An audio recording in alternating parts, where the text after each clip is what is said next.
প্রিয়, তোমাকে ছাড়া যে আমি অসম্পূর্ণ এই কথাটা আমি আগে বুঝিনি। ভেবেছিলাম সময় সব কিছু পূর্ণ করে দেয়, কিন্তু সময় শুধু এগোয়, পূর্ণতা দেয় না। তুমি না থাকলে দিনগুলো ঠিকই শুরু হয়, কিন্তু শেষটা কোথায় জানি না। হাসি আসে, থেমে যায় মাঝপথে, কান্না আসে, পুরোটা বেরোয় না।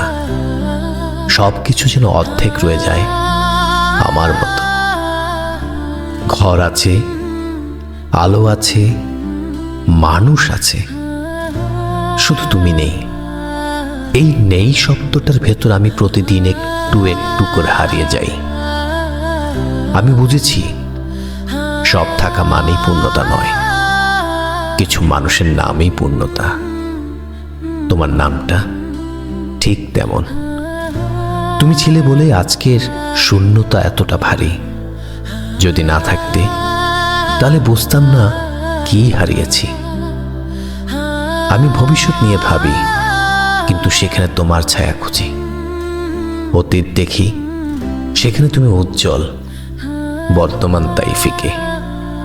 আমি কাউকে তুলনা করি না, কারণ তুলনায় কেউ তোমার সমান নয়। তুমি একটাই ছিলে, একটাই আছো, আর সে একটাই না থাকায় আমি অর্ধেক। এই অর্ধেক নিয়েই বাঁচছি। জানি তুমি ফিরবে না, তবু স্বীকার করতে দ্বিধা নেই, তোমাকে ছাড়া আমি কোনোদিনই পূর্ণ হতে পারিনি। তুমি ছিলে, তাই আজও আমি অসম্পূর্ণ।